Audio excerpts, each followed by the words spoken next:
아이들과 함께 장거리 여행을 가보신 적이 있을 것입니다. 요즘에는 뭐 내비게이션이 이제 많이 발달을 해서 도착 시간까지 얼마나 남았는지, 거리는 얼마나 남았는지 이게 다 나오니까 요즘에는 뭐 별로 그런 질문이 없을 것 같은데, 예전에는 그런 게 없었죠. 그래서 지도 보고 이렇게 길을 가다 보면 한참 가다 보면 이제 아이들이 묻죠.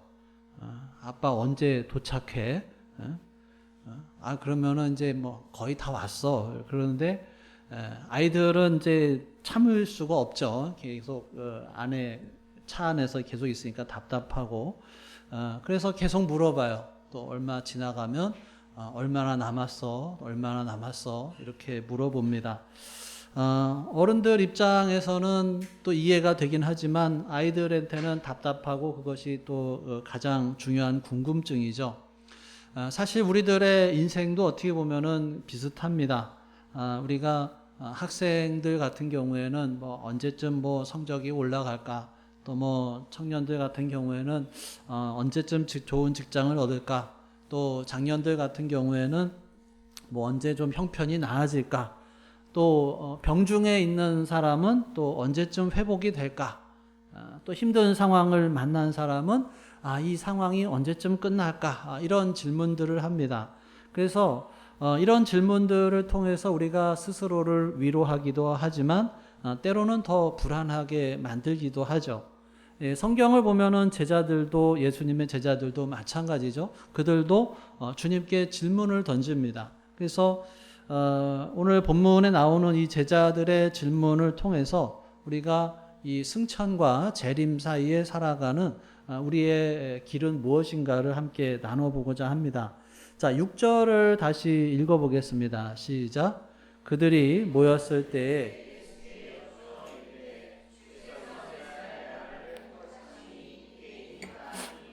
자, 이 질문은 여전히 그들의 마음속에 자리 잡고 있던 기대가 뭔가를 드러내죠. 그러니까 메시아가 오시면 이스라엘을 회복시키시고 로마의 압제에서 벗어나서 당당한 민족으로 서게 하실 것이다 라고 하는 꿈입니다.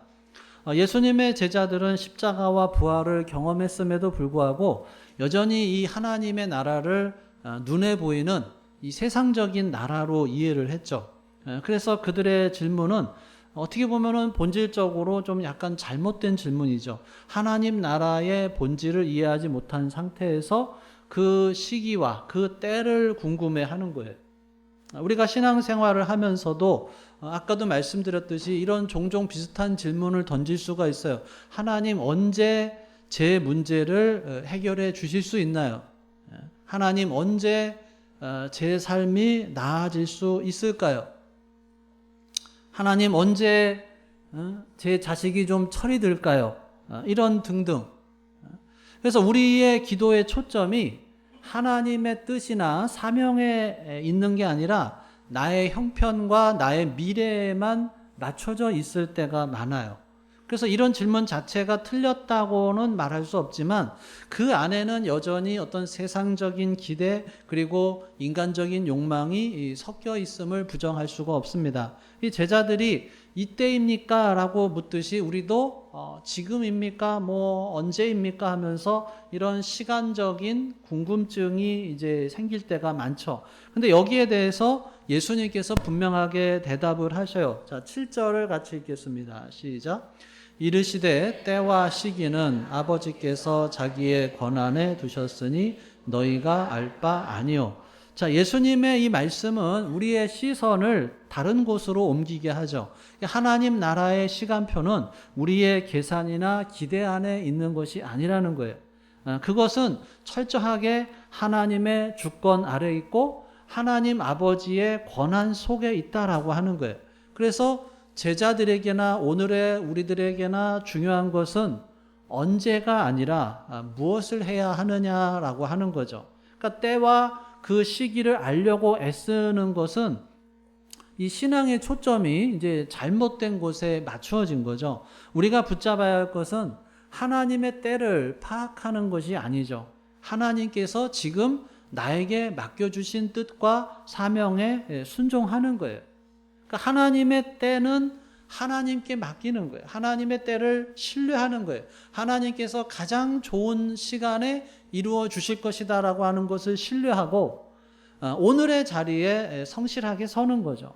하나님께서 우리에게 내일의 모든 것을 미리 보여주지 않습니다.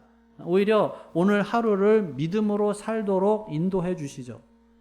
예수님께서도 우리가 아까 성시교독에서 읽었듯이 그런즉 너희는 먼저 그의 나라와 그의 의를 구하라. 그리하면 이 모든 것을 너희에게 더하시리라. 그러니까 우리가 해야 할 일은 미래의 날들을 계산하는 게 아니라 오늘 하나님이 나에게 맡겨주신 사명을 다하는 것이다 라고 하는 거예요. 우리들은 혹시 그런 질문을 할 수 있죠. 언제 이것이 해결이 될까? 그렇지만 하나님 나라를 어떤 세상의 나라로 이해하고 내 삶의 문제 해결을 중심으로만 바라보고 있는 것은 아니냐라고 하는 거예요. 예수님께서 제자들의 시선을 바로 잡아주셔요. 너희가 알 바 아니다. 다시 말해서 너희가 신경 써야 할 문제가 아니라는 거예요. 우리가 할 일은 하나님의 뜻을 따라서 지금 이 순간을 살아내는 것이다 라고 하는 것입니다. 사랑하는 여러분, 우리가 우리의 시선을 어떤 하나님의 시간에 두는 것이 아니라 사명에 두어야 하는 것이죠. 미래를 알려고 애쓰며 불안해하는 것이 아니라 오늘 하나님께서 주신 자리에서 충성되게 살아가는 우리 모두가 될 수 있기를 간절히 바랍니다. 자, 예수님께서 제자들에게 때와 시기를 묻는 대신에 더 중요한 것을 말씀하시죠. 자, 8절을 같이 읽겠습니다. 시작. 오직 성령이 너희에게 임하시면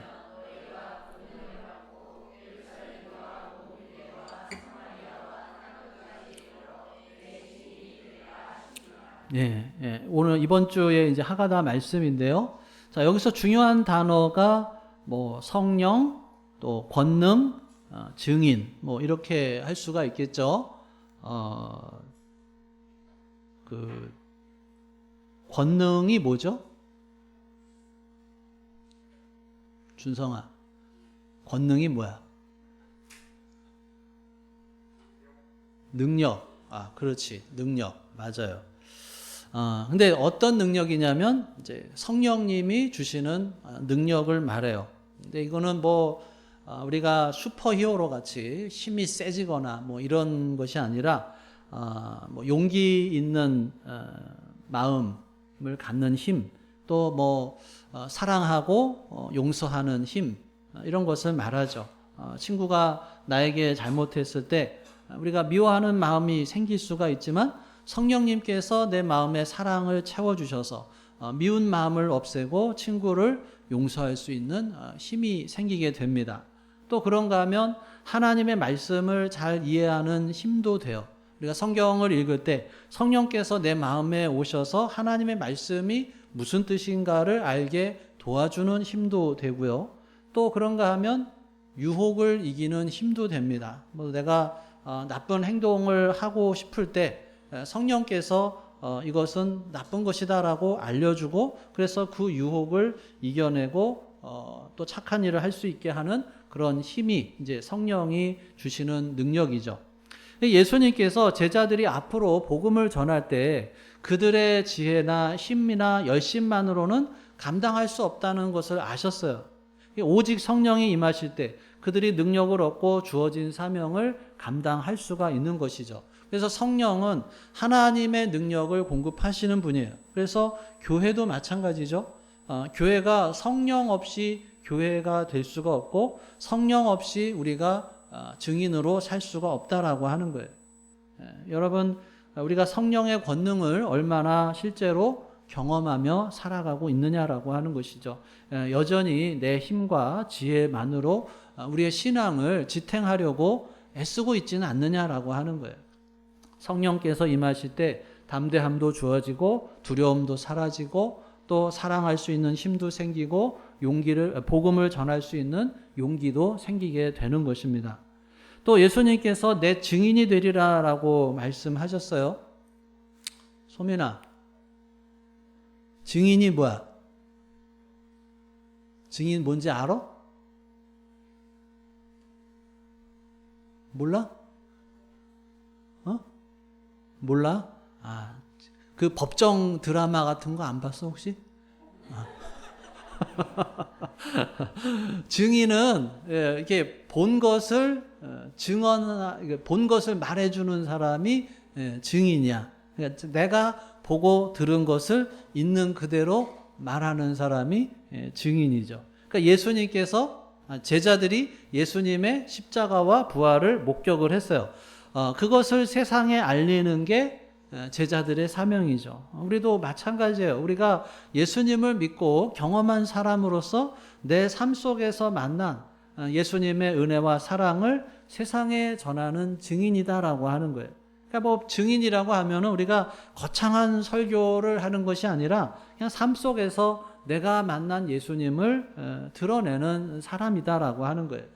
가정에서, 직장에서, 이웃 가운데서 내가 예수님을 만났다라고 말하는 것이 증인의 삶이다라고 하는 것입니다.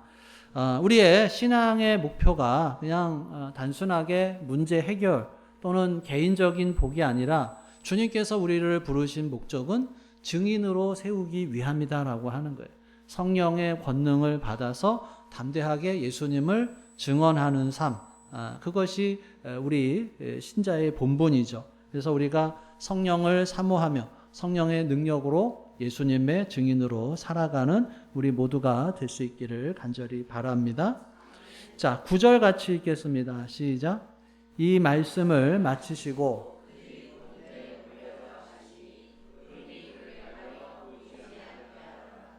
자, 예수님의 승천, 예수님께서 이제 하늘로 올라가신 이 사건은 그냥 단순하게 하늘로 올라가신 게 아니라 단 두 가지 의미를 갖는데요. 첫 번째는 예수님께서 더 이상 이 땅에 국한되지 않으시고 모든 나라, 모든 세대를 다스리시는 주님이 되셨다라고 하는 거예요. 그러니까 십자가에 달리셨을 때는 그냥 초라한 죄인처럼 보였는데 승천을 통해서 만왕의 왕으로 주의 주로 높임을 받으셨다라고 하는 거죠. 두 번째로 승천은 예수님께서 성령을 보내시기 위한 과정이죠. 요한복음에서 내가 아버지께로 가면 보혜사를 너희에게 보내리라고 하셨어요. 그러니까 이 승천이라고 하는 것이 주님과 우리가 이제 단절되는 것이 아니라 성령을 통해서 새롭게 늘 하나 되는 그런 시작이죠. 그러니까 떠나가신 것이 아니라 성령을 통해서 더 가까이 우리와 함께 하기 위해서 하늘로 승천을 하신 것입니다. 자, 그런데 그때 제자들은 뭘 하고 있었느냐? 10절에 보면은 제자들이 뭐해요? 하늘을 쳐다보고 있었다라고 하는 거예요. 어떻게 보면은 예수님께서 이제 올라가셨으니까 당황했을 수도 있고 허무함 속에서 하늘만 바라보고 있었던 거예요. 근데 그때 흰옷 입은 두 사람이 나타나서 뭐라고 그래요? 11절 시작. 이르되 갈릴리 사람들아 어찌하여 서서 하늘을 쳐다보느냐? 너희 가운데서 하늘로 올려지신 이 예수는 하늘로 가심을 본 그대로 오시리라 하였느니라. 자, 여기에서 제자들이 해야 할 일은 뭐냐 하면 하늘만 바라보면서 멈추어 있는 것이 아니라 주님이 주신 사명을 감당하라는 거예요. 두 번째로 여기서 볼 수 있는 건 뭐냐 하면 예수님께서 다시 오신다라고 하는 거죠. 재림의 약속, 이것은 어떻게 보면 교회의 소망입니다. 우리가 신앙을 지켜가는 힘은 예수님께서 다시 오신다라고 하는 약속에서 나오죠. 세상이 불확실하고 우리들의 삶이 때로는 고통과 눈물로 가득 차 있지만 주님께서 반드시 다시 오셔서 모든 것을 새롭게 하신다라고 하는 거예요. 그 재림의 이 소망이 그냥 막연한 위로가 아니라 확실한 약속이죠. 예수님께서 눈앞에서 올라가심을 본 그대로 다시 오신다는 거예요. 그러니까 이 약속은 우리들에게 두려움 대신에 담대함을 주고 절망 대신에 희망을 줍니다. 우리 그리스도인들은 재림을 소망하면서 살아야 하는 거예요. 근데 재림이라고 해서 그냥 단순히 먼 미래의 어떤 사건을 기다리는 게 아니라 재림을 기다린다라고 하는 것은 지금 이 순간을 준비하면서 사는 것을 말합니다. 다시 오실 주님 앞에 부끄럽지 않도록 맡겨진 사명을 충실하게 감당하면서 깨어서 기도하는 삶을 사는 것이 재림의 신앙이다라고 하는 것입니다. 그냥 하늘만 바라보고 손 놓고 서 있는 것이 아니라 오늘의 자리에서 신실하게 주님의 증인으로 살아가는 것이 참된 재림 신앙이다라고 하는 것입니다. 사랑하는 여러분, 우리가 하늘만을 바라보는, 하늘을 바라보긴 해야 되지만 하늘만 바라보는 자리에 머무는 것이 아니라 다시 오실 주님을 바라보면서 현재의 삶을 충실하게 살아가는 증인의 삶을 감당하는 우리 모두가 될 수 있기를 간절히 바랍니다. 자, 예수님께서 승천하신 후에 그리고 이제 제자들은 감람원이라고 불리우는 산에서 예루살렘으로 돌아옵니다. 안식일에 걸어갈 수 있을 정도로 가까운 거리였고 제자들이 한 곳에 모여서 다락방에 올라갔어요. 거기에 11제자의 이름이 올리면서 함께 있었고 예수님의 어머니 마리아와 예수님의 가족들 그리고 다른 여자 제자들도 함께 있었어요. 자, 14절에 이렇게 기록을 하죠. 같이 읽겠습니다. 시작. 여자들과 예수의 어머니 마리아와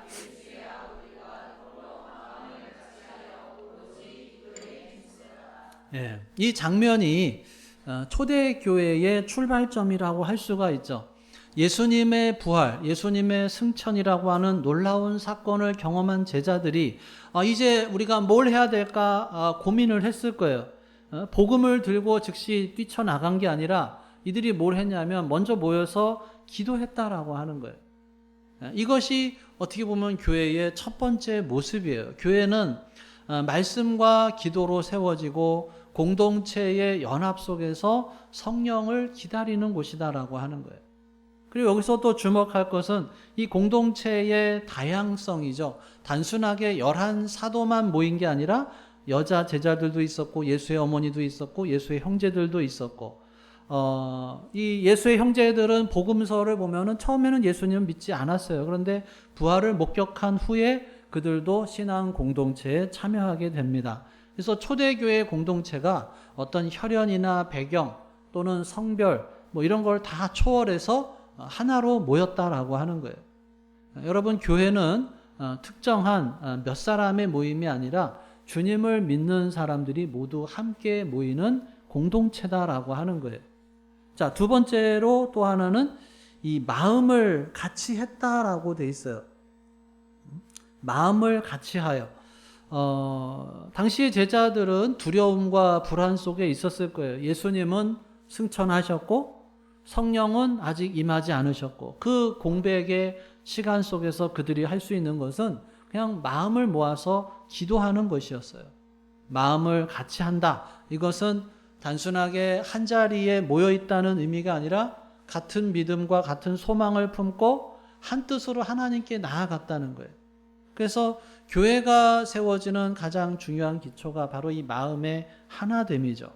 그리고 뭘 했어요?